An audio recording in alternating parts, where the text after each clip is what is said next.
Coup dur pour le Maroc. La Confédération africaine de football a annoncé vendredi 6 février la suspension des Lions de l'Atlas pour les 2 prochaines éditions de la Coupe d'Afrique des Nations. Cette sanction fait suite au refus du royaume chérifien d'accueillir l'édition 2015 de la plus importante compétition continentale à cause de la menace du virus Ebola. Le comité exécutif de la CAF a décidé de suspendre la sélection nationale A du Maroc pour les 2 prochaines éditions de la Coupe d'Afrique des Nations, celles de 2017 et de 2019, et d'infliger à cette même fédération une amende réglementaire de $1 million. Pire encore, le Maroc devra s'acquitter des dédommagements à hauteur de 8,50 millions d'euros survenus après sa disqualification. Pour les spécialistes, ces sanctions paraissent trop lourdes. Que la CAF a été très sévère, elle veut faire en sorte que le Maroc serve d'exemple aux autres pays pour plus jamais qu'il y ait une histoire de report ou d'annulation.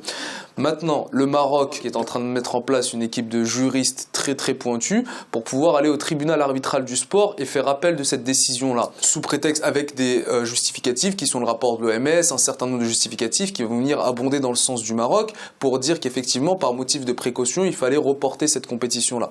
Donc derrière, le Maroc, lui, va demander à voir ses sanctions diminuées et on parle d'une suspension uniquement d'une compétition, donc la Coupe d'Afrique de 2017. Le Maroc avait sollicité le report de la compétition d'1 an auprès de la CAF, justifiant sa requête par la menace d'Ebola, requête refusée par l'instance dirigeante du football africain. Pour finir, la compétition a été attribuée à la Guinée équatoriale.